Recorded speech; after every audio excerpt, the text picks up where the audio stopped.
Hey everyone. So this video is about what it's like to live in Thailand for 2 years as an American. So I'm going to tell you a little bit about myself, my reason for coming, and then I'm going to get into Thai people, Thai culture, the standard of living here, the differences between here and America, cost of living, and just other things. So, my name is Jonah. I'm 39 years old. I'm from San Francisco, California, and I lived in America till I was 34 years old. So, a long time. And the reason I came to Thailand was for adventure. I was 34 years old and I had a good job doing computers and technology, but I was recently divorced and I thought I would travel the world for 1 year just for adventure, and then I would go back to America to work, just resume my normal life. But I'm here in Thailand for the second year. And when I first got to Thailand, I didn't know anybody. Zero. No friends, no family. There was just one guy that was like my aunt's friend's nephew. And I met him like once or twice, but we didn't really know each other. And I knew nobody. And so this was also the first time I traveled alone, so it was pretty scary. Like I was scared, I didn't know anybody here, and so I just found some room on Airbnb, and I just started, walking around Bangkok. Also, I was taking 1 year off work, so I didn't have any job or responsibilities, anything like that. And when I first when I first got here, I was using Tinder a lot, like swiping, meeting mostly Thai women, and so that was like a big part of my life, which was going on dates with mostly Thai women. And so I'd wake up in the morning, I would exercise 1 hour. I was walking around a lot. I would go find some food. And then I had like 3 or 4 or 5 dates per week. That was kind of like my number one thing, was dating. Um, and so let's talk a little bit about Thai people and Thai culture. Because before I came here, I was doing some research on Thai people and Thai culture because I wanted to really understand them. Now, this is a really good idea if you want to adapt and fit in Thailand. One thing that's really important here is a lot of Thai people talk with a quiet voice. They're very polite. They can be shy. They have this thing about saving face. So in public, you're not supposed to shout and get angry like that. And so I tried to learn about the culture. They do this thing like why, it's called why. And I wasn't sure how often they would do that. But it's a big thing in Thailand. Like they're doing the why thing all the time. And so one of the things I notice about Thai people, I have a lot of very good things to say, some not so good, but mostly good. Like I was talking to an American at a restaurant, and he said he just loves Thai people, which is, the Thai people, I would say, are very non-confrontational. They're not aggressive in public to your face. They can be quite polite. If like they're going by in the street, they do this bowing their head thing. Like yesterday, I was walking and some I stood on the side so some motorcycles could go by, and they bowed their head. And I was like, wow, that's very polite. It's a very kind thing to do. Um, I almost never see Thai people fighting or shouting or cussing each other out in public. There's not like a lot of tension on the street. Like when I was in Turkey, there was some tension, and especially in America too. And so it's sort of like very calming and relaxing and tranquil. Sometimes I see other foreigners and they're like louder and aggressive. And it's weird because, I'm American, I'm a foreigner here in Thailand, but I much prefer Thai and Thai people and Thai areas than areas with a lot of foreigners, um, or like these touristy areas with lots of tourists. I try to stay away from that, or like these like bars and stuff with lots of foreigners. So, you know, take take that how you will. And yeah, I feel comfortable with Thai people. I feel at ease. Even though I don't really speak Thai, which it would be a lot better to speak Thai, but I just feel good surrounded by Thai people. And this is something that it's hard to understand if you haven't been living somewhere long term. If you're just a tourist for a week or two or less, you're not going to get a sense of Thailand like someone who's been living here for more than 2 years. And so I feel like I could stay in Thailand forever. Like it's a good place to live as an American. Now that's a big statement. Feeling like you could live in the country forever. Okay, because definitely not Turkey, even America. I don't really like America. I mean, it's okay. It's not horrible or anything, but I don't really like it. It's such a weird thing. Like after having been gone for a while and getting a taste of other cultures and other countries, and you're like, wow, I would much prefer to just go back to America to visit friends and family, just doop doop, duck in, duck out, but I don't really want to live there. So that's a big statement. And some other things about Thai people is about Thai women. So I've had three or two or three kind of Thai ex girlfriends. And I know there's a big stereotype about Thai women, about the bar girls and prostitutes, and like soy cowboy, nana, the red light district, Pattaya. I know there's a big stereotype, but I want to break the stereotype because it's true that that does exist and that does get a lot of media and popularity, and there's a lot of these sex tourists coming to Thailand. That's true, but most Thai people are a bit maybe a little conservative, and they're just normal people like everywhere else.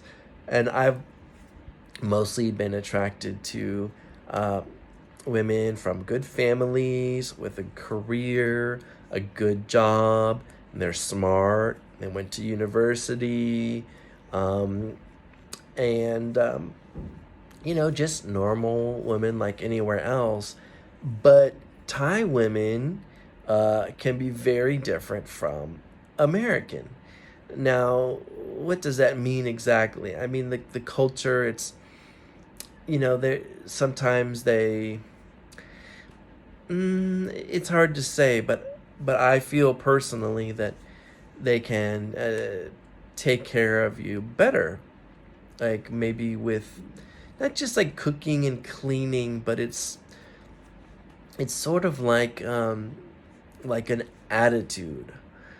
It's like it's hard to describe, but it's just like their culture, maybe they're taking care of man, um just in a different way. But everyone's different, so that's just in general. Because yeah, I know I've had some. Everyone's different. Everyone's different, but I've always had Asian persuasion. I mean, my ex-wife's Chinese Korean. Um, my first girlfriend was Chinese. I've always preferred Asian women to other cultures, just personally. Don't know why exactly. But I've had some very good experiences with Thai women. Um, and okay, so that's a bit about people. Now let's talk a little bit about uh, and also I just think some Thai people can be very friendly. Just if you need help with directions or help with something. Even I used to walk around a lot late at night, like 12 a.m., 1 a.m., 2 a.m. I walked all over Bangkok, even under some bridges, and I saw this group of guys, and I said hello, and they said hello, and I thought, as an American, as a foreigner, like Bangkok and Thailand feels very safe for me. I know you might not believe it, but yeah, I've walked around late at night alone many times, and I'm more scared of dogs, like stray dogs, who they're not really that dangerous most of the time, but they can scare you because you're not used to that. But Thailand's got a lot of stray dogs just walking around. But I was more scared of like stray dogs than I was of like dangerous people. So I feel very, very safe here. I mean, I don't really have to worry about it. Another thing about people is Buddhism. Buddhism really keeps like Thai people honest. Like they're almost never stealing stuff. Um, if I met a Thai woman and she came back to my house, I was never worried, and I almost don't think I ever once had anything stolen from me, which is a big deal. Because, in America, like, you have to worry all the time. Stealing things and safety is an issue, and just people being mean and nasty to you can happen. And so, yeah, I could stay here forever. I feel really good in Thailand with Thai people. And about the standard of living, I had no idea about Bangkok and Thailand, but I would say the standard is quite high. They have good hospitals, which is very important. Not too expensive, especially compared to America. Um, and they have like, you can find a nice room with all the modern amenities. It's basically on par with America if you have a certain amount of money. Um, the very high standard of living. Um, really modern, nice rooms, all the appliances that we have in America. That there's no problem in Bangkok with standard of living if you have a certain amount of money, and that is a big deal because when I went to Uganda and Africa, they had like dirt roads. This wasn't in Kampala, and it was like out in the countryside a bit. They had like these dirt roads, and sometimes the water pressure was low, and they had like a little like a meter, and if you don't pay your bill, the power and everything just shuts off. Um, and so when I came from Uganda in Africa back here to Thailand, I was walking from the airport. It was about a 4 hour walk, and yeah, I walked. I was walking from the airport, and I was seeing tall buildings, motorcycles, cars, paved roads, these big signs, these electric signs. And I was like, Thailand, Bangkok, is very developed. And like even with the sidewalks, like just having a sidewalk can be a big deal. So, there's I've met other Americans, other expats living here, and you know, Greg was telling me he's an American. He's telling me he retired. He's got a condo here in Nana. He was telling me that you could go to a different restaurant every day and always find a great restaurant. So Bangkok's got lots of great restaurants, and the prices are much cheaper than the United States. Um, for maybe $15, you can find some quite good, fancy, what I would consider fancy restaurants. And yeah, you can barely get a Subway a sandwich for $15 in America. But here you're in a nice restaurant. So that's amazing. And more about the standard of living. Like I used to rent a room, it didn't have a kitchen, but it was like $220 per month. And with utilities, maybe like $240 a month. And it was on like maybe the 12th floor, so it had a bit of a view. Even had a bathtub, which I don't know if I ever used. Um, but it wasn't like a fancy room for 220, but it was okay. I was happy, and some people had been living there 7 or more years. And for me, I don't need like a fancy room to be happy. I don't even need a kitchen, because actually you can make your own kitchen with just like a table and like one of those hot plates and a little oven and a little microwave. And you can make your own kitchen and just use the sink from the bathroom, or maybe you could install a sink on the balcony, because this room did have a balcony, which is really important. Like I strongly recommend getting a balcony. You can dry your clothes out there, and most people don't actually hang out on the balcony because it's too hot in Thailand. But I mean, I guess you could. Um, and and can you imagine like having a room for $220 a month? In San Francisco, you can't even get a parking spot for $220 a month. Rooms there. I'm talking about your own studio. Like if I used to have like a shared room in a house in Oakland, and I'm talking about sharing the bathroom, and the bathroom was all icky, and the house was like old, and that cost like $500 a month. And that was like back in like, I don't even remember, like 2002 maybe. Yeah, so this was like 20 years ago. Some horrible room in some house, shared bathroom, shared kitchen, and it was like more than double the price of your own studio here in 2023. You're having your own fitness center, you have a swimming pool, you've got a view. It's like the cost of living here is, it compared to America, very cheap. It's insane.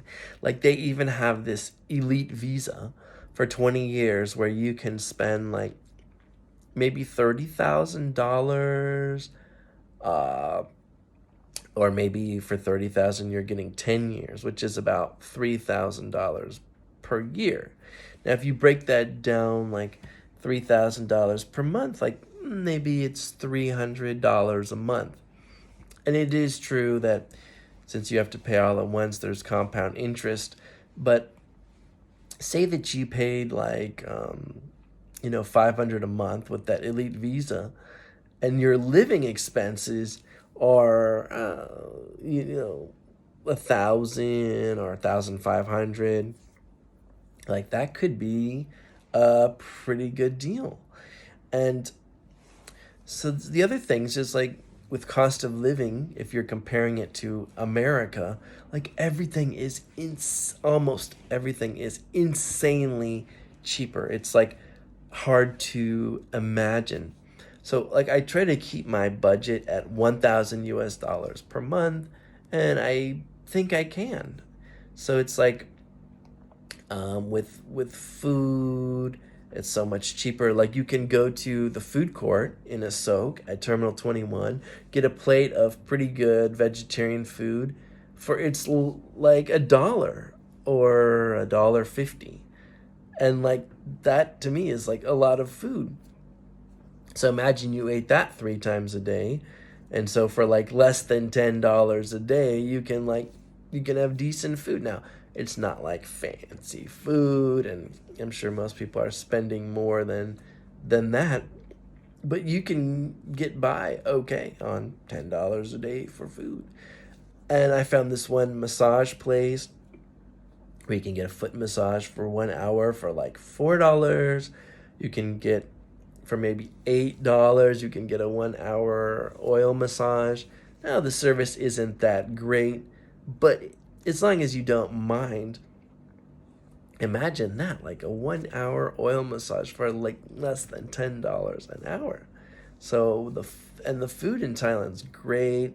There's tons of massage places, um, and there's lots of bars here. So a lot of people here are drinking, but I never really go to bars.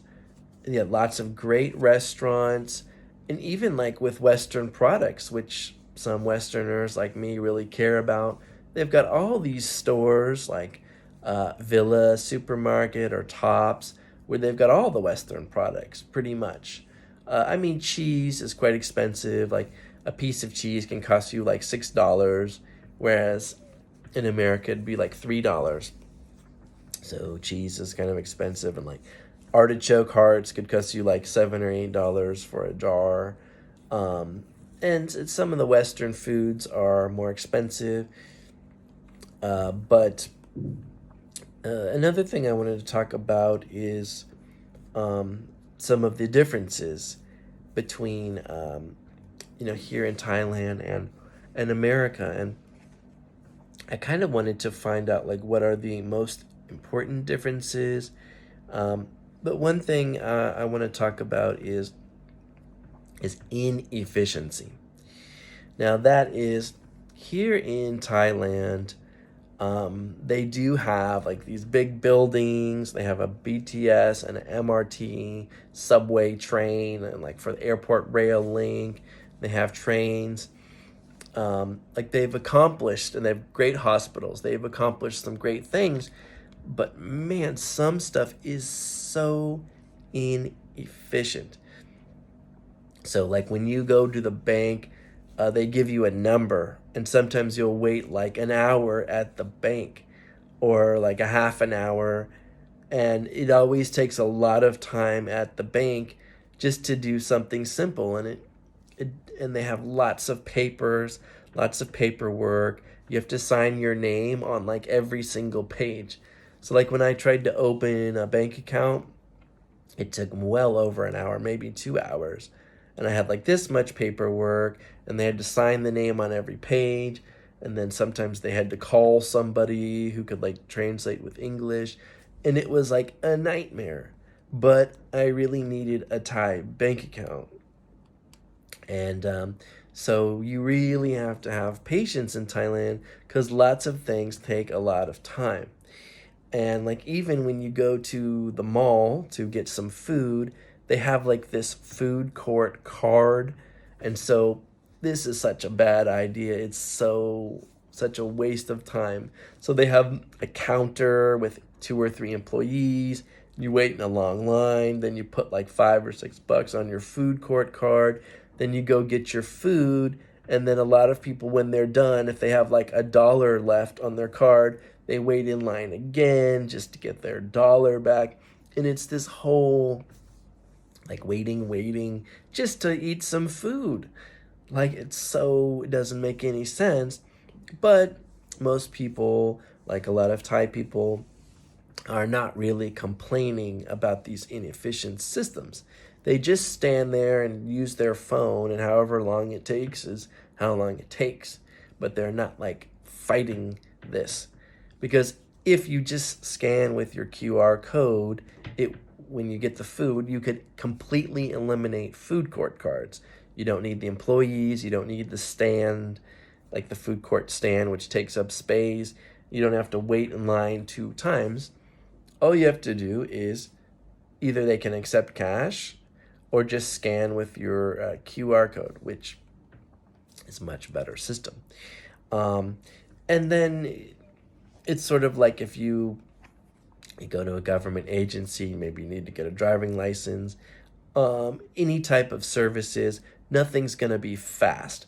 Like even when you take the subway and you need to buy like a subway card, there's going to be a long line. Everywhere you go, everything you do, there's lots of lines, lots of waiting. It takes a lot of time. There's almost nothing that's efficient. And if you're coming from a place like America where most things are very quick, very efficient, not everything, but most things, and you come here and you have to wait for every little thing, and it's like takes some getting used to.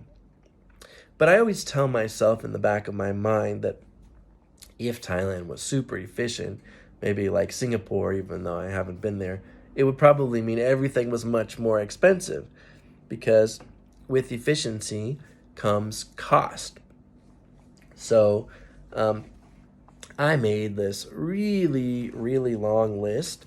I can sort of show you here this long list over the months about Thailand that I'm kind of just going to go through. Now, I think Thailand is also a land of extremes. Sometimes they can be extremely strict about certain things that doesn't seem to make sense, and sometimes like super chill about stuff. I'll give you an example. They have tons of security guards everywhere in Thailand. There's a security guard fetish. Like some condos have a team of like 20 security guards protecting this condo, which to me is really silly because a lot of Thai people are very honest and they don't cause problems. It doesn't make sense. But everywhere you go, all the time, there's all these security guards, which is so weird. And sometimes when cars are going by, they're out there blowing their whistle and directing traffic, and they're so passionate. And, sometimes they want you to walk in a certain way. Another thing about Thailand is you can almost never walk in a straight line. You always have to walk around something. You have to cross a bridge here, and you have to go around. You have to take lots of stairs. And so if you are walking here, which most people don't really walk, a lot of Thai people, they don't like the heat or they're just super lazy, but they don't really walk. Like sometimes they'll wait 10 minutes for a little, one of those little cars that goes to the condo that's like maybe a 5-minute walk. So what do you think about that? You sit there, you use your phone on Facebook or Instagram for 10 minutes, just so you don't have to walk 5 minutes to your condo. Like, that doesn't make any sense to me personally, but Thai people don't like the heat or they're super lazy with walking. So anytime I tell them I'm walking an hour or more, they're like, oh, don't walk, don't walk. They keep pushing me not to walk anywhere. But when you're walking, sometimes the security guards are like, walk this way and don't walk this way, and they're like super strict and extreme, where they don't want you to walk a certain way. But then they have these these trucks, and you can stand and hang off of the truck, kind of like these taxi trucks. And then Thailand, Thai people are quite quiet, but Thailand can be very noisy, especially if you go to these festivals. Like in Lumpini Park, the government was having some festival, and everywhere you go, people had these loud phones, these big speakers, and they were all this noise. It drove me crazy. I didn't even like walking on the street by Lumpini Park when that noisy festival was there. And they have lots of trucks driving around selling stuff like fruit, and they're like noisy. Sometimes when you go into the shopping mall, they're selling some beauty products and they're having a microphone and they're like, buy this beauty product.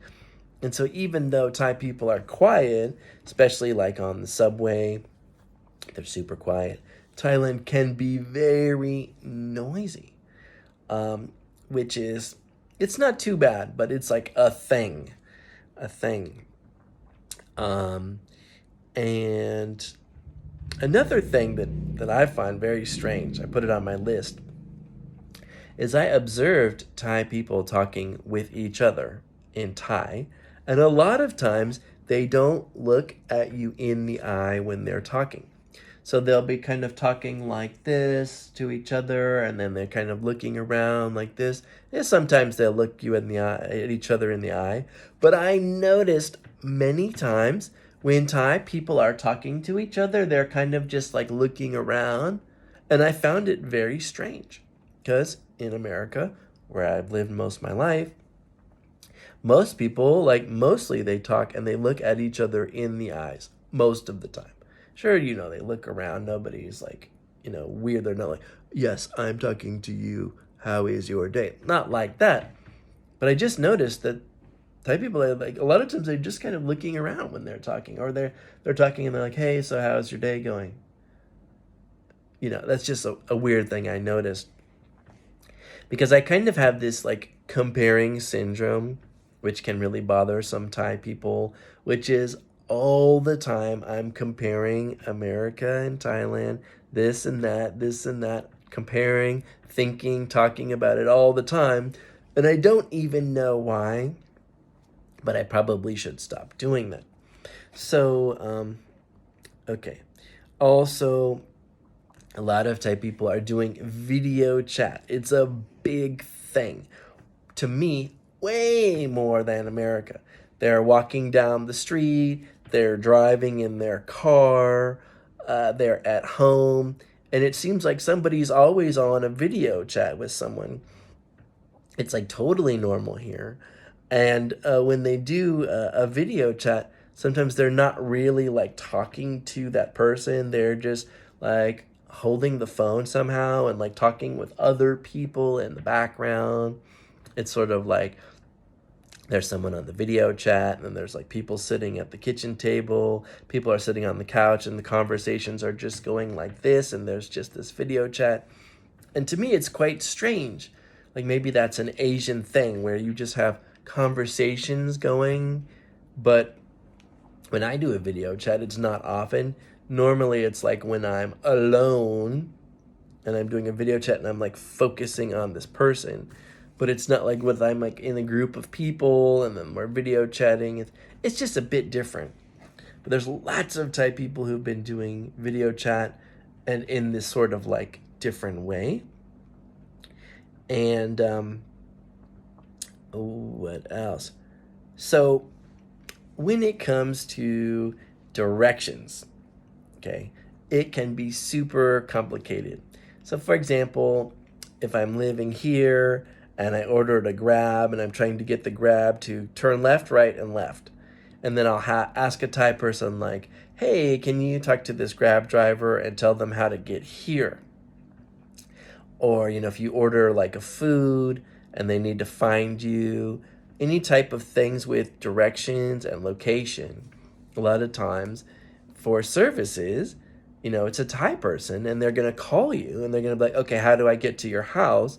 But if you don't speak Thai, if you're smart like me, you'll find a Thai person around and you'll give them the phone, or it'll put it on speakerphone and you'll hold it and you'll be like, can you please help me tell this person how to get here? Now the first time I did it was so interesting because they were like talking, seemed like 5 minutes. And I was like, what are they talking about? You just tell them, turn right, left, right, you get here. And that's it. Boom, done. Even in Laos, it was never a short phone call. Never. And to me, what seems like something easy and simple, a lot of times in Thailand, it's going to take about 5 minutes. And you're going to be sitting there if you don't speak Thai, and you're going to think, okay, maybe they're talking about the weather and politics and religion and sports and how's your family and this and that and this and that. Like, I would really love to record one of these calls and get it translated. But a lot of times what you might think is quick and easy and simple, in Thailand, it really isn't. Now, I'm thinking that this is because of the culture, but I don't really know why. Because, I don't speak the Thai language. I don't know what they're saying. but I just know after 2 years of observing the same pattern many, many times, a lot of times, what I would think would be quick, easy, and simple, it takes a longer time. So you need to have patience and you need to have battery on your phone or a backup battery because things take longer, which is just maybe culture. And okay, here's an example of super strict. At the airport, I was at the airport once, like an hour and a half early, unfortunately, and they had a sign that said the gate opens like 1 hour before the flight. And there was a long line, and it was like, 11:55. There was a long line, and they're like, the gate opens at 12. And all the staff were sitting there, and people were standing in line waiting. And they could have just opened the gate like 5 minutes earlier than that 1 hour, but they just made everybody wait, like completely wasting their time. And the staff was sitting there doing nothing. And it wasn't just one or two staff, there was like 4 staff there sitting there doing nothing, waiting till exactly 12 o'clock to open the gate, like not 11:58 or 11:59. Now, this super strict brings me to customer service in Thailand, what I would call customer service. Because in America, customer service is a thing. It's like really good. They treat customers like king and queen and they value you. They want you to feel good. Like they treat customers well because they want them to feel good and they want to keep the money coming. But when you come to Asia, Thailand, unless you're spending a lot of money, like a really fancy restaurant, they're going to treat you like a zero, like nothing. You could be some big millionaire, but if you're not at some really fancy place where their service is like extra good, it's like Thailand has these levels. It's like super fancy and then everything else. It's kind of like this pyramid. So if you're not in the top, like, 1 or 5% going to some super fancy place, they're going to treat you like zero. Like there's no customer service, like bad service. They're rude and nasty and mean.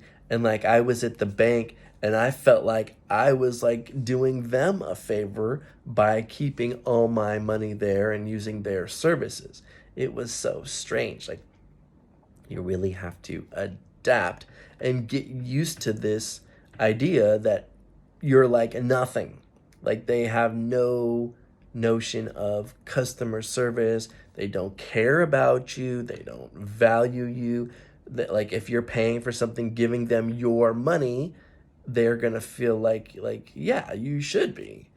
And it's so weird, it's very hard to adapt and get used to the fact that when you go somewhere as a customer to spend your money, like a bank or sometimes a restaurant or sometimes a food stand or renting a car, just anywhere you go, any type of business, like haircut, anything, sometimes can be very bad customer service.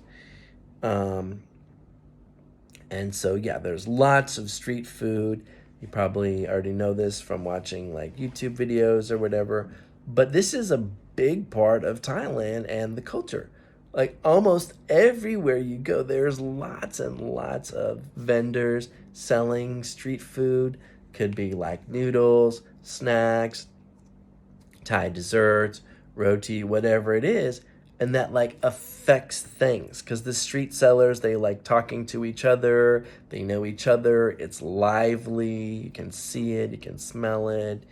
Sometimes they have kids with them.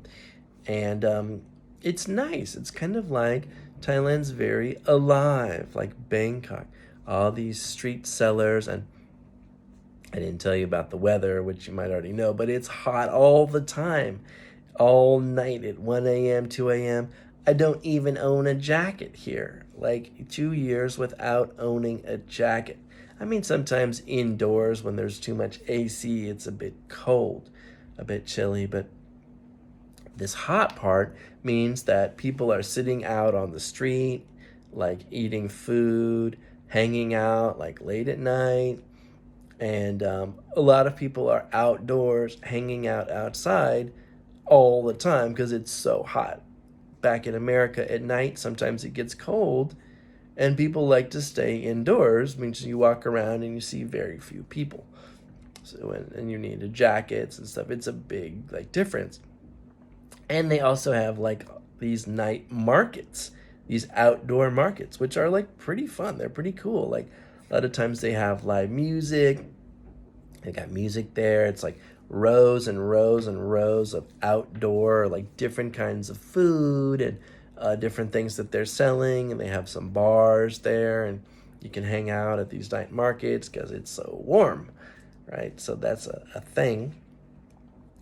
And I do want to tell you, this is a little bit bouncing around, but about like lots of different temples. So everywhere you go in Bangkok, they have tons and tons of these big temples. It's like a big part of Thailand, this Buddhism and these temples. And these temples, sometimes they're huge. They've got lots of like campus, like buildings, and they have markets there sometimes. And they're like decorated really ornate and detailed and beautiful and all this stuff. Sometimes they have a massage there. And there's lots of money involved with temples. Like I was getting my hair cut, and the hair cutter said that her ex-husband gave the temple a lot of land, and then the temple, they expanded their temple bigger, and so yeah, there's the temples are a big part of Thai culture, like the Buddhism. They have like a lot of shrines, and then they light some incense, and then they're praying, and they put these red drinks and food there, and then the food goes bad, it gets rotten, unfortunately. I feel like it would be nice if people were eating that food, like poor people. Personally, I feel a little bit bad because the food is not getting eaten.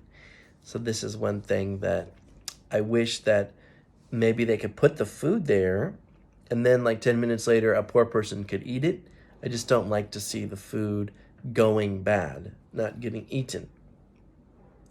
But yeah, that's a big thing, is you're finding lots of temples here, and a lot of Thai people are praying and they're going to the temple. And okay, let's talk a little bit about passive aggressive culture. Now, if Thai people have a problem with you, a lot of times they won't tell you, but they'll tell other people, like your friends or family. Like, I was on the airplane and I got up, I was walking around talking to people, chit chatting, which is quite strange. So the flight attendant said to my friend, "Is your friend drunk?" Right? Because he keeps talking to other people, which in America, they might just confront me directly and say, "Sir, please sit down. Don't walk around on the airplane and talk to people." But in Thailand, instead of talking to you, they might talk to your friend. It's a bit different. Like I've known some Thai people that will complain a lot about this and that and this and that. And I'll ask them, "Well, did you just tell the person?" And they're like, "No, I'm never going to tell them directly. I'm just going to complain about them behind their back to other people." That's a Thai thing that I've noticed.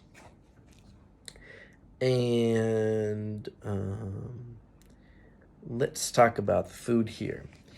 In Asia, food is way bigger and more important than in America. And some people might disagree with me on that, but here, like, people take food really seriously. It's such a big deal, and a lot of times they're taking pictures of the food and they're sending pictures and sharing pictures. A lot of Thai people have sent me lots of pictures of food, and I was like, why are they taking pictures and sending pictures of food? Like, what's going on? And that's just because here food is like really important. It's like such a big deal. It's way more important, in my opinion, than in America. And for this reason, sometimes you're finding like better food, better quality, and they're kind of like what are they doing? They're kind of like designing the food so that it looks really pretty, so they can take photos. So, you're kind of, if you like food and you're a foodie, which a lot of people seem to be these days, if you come to Asia and Thailand, you're kind of like, that's your spot. Thailand's kind of famous for food. Like I've heard that the Philippines is not that famous, and not the food's not that good in the Philippines. I haven't been there, so I don't know that. But Thailand's famous for food, and I used to love Thai food. I still do, of course, and Indian food, and in Thailand, like I think the food here is great. One of the best things for me about Thailand is the 7-Elevens. 7-Elevens, they're open 24 hours all the time, and you go inside and they've got all these different things that are fun and exciting and interesting and tasty. And I went to Turkey, and it was really hard to find like good food in Turkey, especially I'm vegetarian.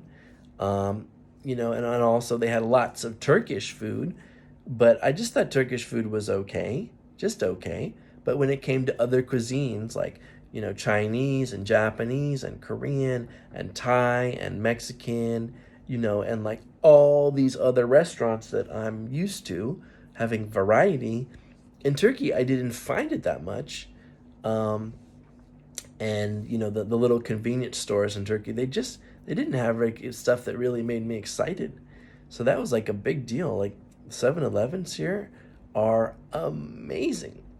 Got lots of great stuff. Um, and then the fruits in Thailand, they've got coconuts and durian and like mangosteen and passion fruit. And there's like 100 different type of exotic fruits that are really yummy, watermelon, papaya, and they're pretty cheap and stuff. I mean, durian's expensive though, but like the fruits are great in Thailand. Um, and Okay, let's go for my list here. Another thing is like the schools are very strict. Now, personally, and I know people are going to be upset about this, but what I've noticed is that general education here in Thailand, it to me is very low quality. Yeah, they have some international schools, but like international schools are super expensive, like really expensive just for rich people. And they have this huge gap with these fancy, expensive international schools for rich people, and then just the normal schools for normal people.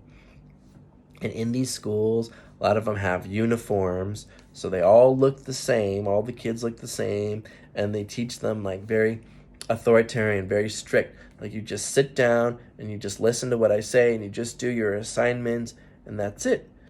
And so it's good at like teaching people how to obey the rules and follow the rules and like do their little paperwork and like sort of just follow the rules. But when it comes to creativity and creative thinking and making like an amazing product like a Google or a Facebook or an Amazon or an Apple or like some like of these amazing international world class companies and brands, it's not really happening. And I haven't seen anything changing, and it might never change. And it's good for the government if they want everybody to just be quiet, use their phone, not fight the system, and just do their career and not cause any trouble, like just following the rules. Like that's good. So it's kind of like teaching people how to just obey the rules, follow the rules, like sheep and stuff. And of course, this sounds really hard, and some people might get really angry at me for being so strong on the education system. But this is what I've noticed. Like an extreme example is someone told me that when Pol Pot took over Cambodia, he turned the schools into these like prisons and torture chambers, because a lot of the schools that I've noticed look the same here. It's uniformity. Like everywhere you go in Thailand, they all kind of look the same, which is they have like a building here and a building here, a courtyard in the middle, and a roof over the courtyard. And they just all look the same, most of them probably are the same. They dress the same and they teach the same. Sometimes they have big classes, like 30, 40, 50 students, and the teacher sometimes even has this loudspeaker. And I would say that the education is quite low. And if you think of what is Thailand famous for in the world, okay, that I know of, and I could be wrong, but I'd say they're famous for tourism. Like people like to come and go visit the islands and the beaches. They're famous for massages, for the food, for bar girls, and like the movie The Hangover, like with lady boys and drinking and partying. Maybe fruits. But when it comes to like these world class brands or companies, I think Red Bull is a Thai brand. Um, but in terms of like car companies or a lot electronics companies or these huge world class famous brands, I can barely think of any. Like almost none. And it's kind of like, well, why is that? Is it because Thailand's a small country? Is it because the economy is not so good? I think the main reason that Thailand doesn't have these huge world class brands, like, okay, in Korea, you've got Samsung, you've got LG, for the cars. I think it's Kia and Hyundai. Japan, they've got Sony and Toshiba, and there's plenty of other really big Japanese brands. If I Googled it, I'm sure I'd find a big list. But Germany, they've got Statler, lots of cars, BMW, Mercedes, lots of like that. But I think the number one reason that Thailand's not having these huge world class companies is because they're not teaching creativity in the schools and the education system. Okay. It doesn't have much of an effect on living here. It's just something that I observed. Of course, if you want to be an English teacher or a teacher here, you're going to have to follow in these strict rules where they're going to want you to get there early. They're going to want you to stay there late. They're going to want you to do lots of paperwork, grading papers, doing exams, teaching the kids how to, behave and follow the rules. And so if you have to get into this school system, it can really be draining. It can burn you out, not be that fun. So that's something to be aware of. I mean, international schools might be different. They might be kind of like, more fun or a little bit better. And then another thing is about the language, the Thai language. I mean, I don't speak Thai much, but they have these different words you can use when someone's like a really close friend. And we don't really have that in English. Now, somebody told me that language is culture. And so this is kind of like with the Thai language, when you have like really close friends and you're using different words for them, it allows you to be even closer.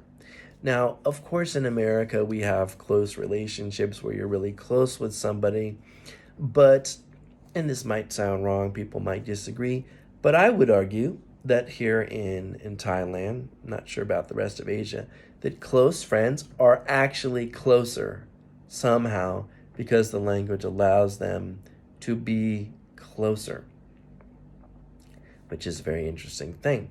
Now, I had this huge list, and my iPad's like plugged in. I don't know what's going on here, but I'm going to have to make a part 2 of this video, because I should have used my other phone. Um, but yeah, it's just to sort of wrap up this video. As an American, and I do have some money, I'm not like poor, living here in Thailand, it's a dream. It's a paradise. I don't have to worry about the politics and the government because I'm not here, protesting and trying to change the government or anything. I'm just like living my life. And so that I don't have to worry about getting a low salary because I've heard a lot of Thai people after 4 years of university, 4 long years of university, they're going to be walking into a job making 15,000 baht, which is about $450 per month. Now, a lot of condos, they can cost like 6,000, 8,000, 10,000 or more. So imagine you're paying 6,000 baht a month for your condo and you're earning 15,000, which is giving you what, like 7,000 left? That's like $200 for food, rent, transportation, everything. After 4 years of university, earning 15,000 baht, $450 a month, it's crazy low. So they have really low salaries. Even I know someone who's like 35 or 40, and they're making 40,000 baht, which is about $1,200 per month. Now, this is after working, if you graduate when you're 22 or so, 25, it's like after 10 or 15 years of hard work. And I'm not talking about just 9 to 5. I'm talking these long days, long hours. Like Thai people work really hard, and a lot of them get what Americans would consider is a really low salary. Now, you might wonder, why is that? Okay, now I've talked to some Thai people, but basically I think that here in Thailand, the corporations, like these big companies, have lots of power. They're controlling everything. And you might say, well, yeah, it happens in America too, but I think it happens more in Thailand. Thailand's like a small country, and these big companies, I think, have more power and more control, and they're all probably working together to keep salaries really low for Thai people. So one of the reasons that it works here is because lots of Thai people have these big families, like 10 people living in the same house. Now, if you're having 10 people living in the house, and the house is like $400 a month in rent or mortgage, or maybe it's even 1,000, which might be kind of high, But let's say, for example, it's like really high, and it's $1,000 a month for a house, and there's 10 people. Each person's just paying 100. So if you're making 450, okay, or maybe 500 or 600, and you just pay 100 in rent, you're gonna be okay. So even a lot of times, they don't have like a pension plan or a retirement plan here. And that's because when you retire, you're going to basically be living with your family.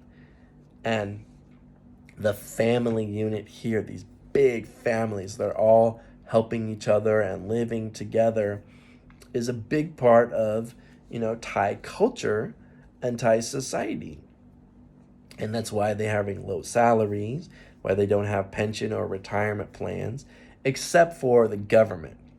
Now, people who work for the government, or like teachers who work for the government, when they retire, they will get a pension, a retirement plan.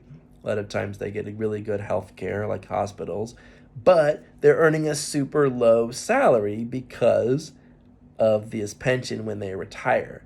And so I don't know if it's really worth it to earn like maybe 20,000 or 25,000 baht when you should be getting 40 or 50,000. Like maybe government salaries are half what they should be getting, but then they're like, well, you're going to get a pension when you retire. So personally, I think it might not be good to work for the government with the low salary for the pension if you just take half your salary as like a private enterprise and you just save and invest that and make your own pension. But, these are something for a financial advisor. So, Actually, I'm gonna keep going with this video here because my iPad came back on. See? Okay, so let's talk. Oh, okay. So here's something that's important. Let me go to the top of the list here. Is like Western influence. Now, some people um, might not really think or know about this, but I think a lot of Thai people are quite influenced by the West, by the brands, like Nike and Adidas, and the food like McDonald's and KFC, and fashion and style and stuff like that. And so when you go to malls, you're going to see all these brands, and they're a lot more expensive here in Thailand than back in the home country. Um, like in Germany, if you're buying like Adidas and Hugo Boss, a lot of times it's a lot cheaper there than here. And if you try to order something from abroad, they're charging lots of taxes. Like one time, my mom sent me a box, and it was like $24 in taxes just to get this box that had like art supplies in it that were barely worth $24. Like maybe it was worth 50 or whatever. So you're paying half of the price to import some shipping, some stuff here. So this is like a big deal. If you live in Thailand, try not to import anything from anywhere because there's so much taxes and fees. Even cars, I've heard, are crazy expensive here because they're charging these huge taxes, which is it's really bad. But I guess they can, and they just want the money, and so they're doing it. Um, and let's talk about very strict street sign. Sorry, let me just see here. Less salary. Shy. Okay, let's talk about Thai people being shy. Now, this is something that it's not a big deal, but Thai people can be very shy. So if you go to somebody on the street or somewhere and you start speaking English with them, sometimes they're laughing or giggling, or they won't talk to you.